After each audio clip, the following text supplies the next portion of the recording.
RJD ने आखिरकार सीवान सदर एमएलए और अवध बिहारी चौधरी को सीवान पार्लिमानी हल्के से टिकट दे दिया है। याद रहे कि बिहार में राजद महागठबंधन का अहम हिस्सा है। आरजेडी ने 23 में से 22 सीटों पर उम्मीदवारों के नामों का ऐलान कर दिया था, लेकिन सीवान सीट का जिक्र नहीं किया गया। अवध बिहारी चौधरी आरजेडी का निशान लेकर सीवान पहुंचने से पहले तारावार में महागठबंधन के हामियों ने उनका जमकर इस्तकबाल किया। यहाँ उन्हें फूल मालाएं पहनाई गई। तारावार और सीवान के बीच उनके काफिले को कई जगह रोककर उनका स्वागत किया गया। सीवान के जनता को भी मैं प्रणाम, नमस्कार, सलाम करता हूं कि सीवान की जनता महान है और जनता के सेवक मैं हूं। मैं नेता नहीं हूं और सभी समाज और सभी वर्ग के भाइयों को सेवा करते रहा हूं।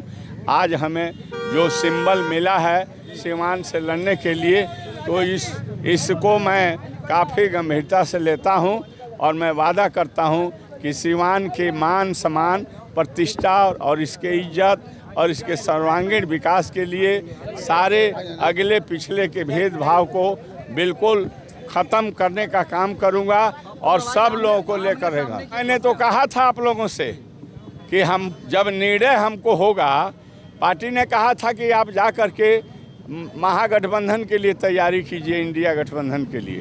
तो हम तो तैयारी कर रहे थे। हम यह भी कहते थे कि पार्टी का आदेश होगा तभी मैं चुनाव लड़ूंगा। तो पार्टी ने मुझे आदेश दिया और हम अब चुनाव लड़ने के लिए तैयार हुए। तैयारी तो हम आज कई दिन से कर रहे थे, लेकिन सीवान के आप तमाम पत्रकार बंधुओं को भी मैं शुभकामना बधाई देता हूं और जनता जनार्दन को भी बहुत मैं प्रणाम करता हूं।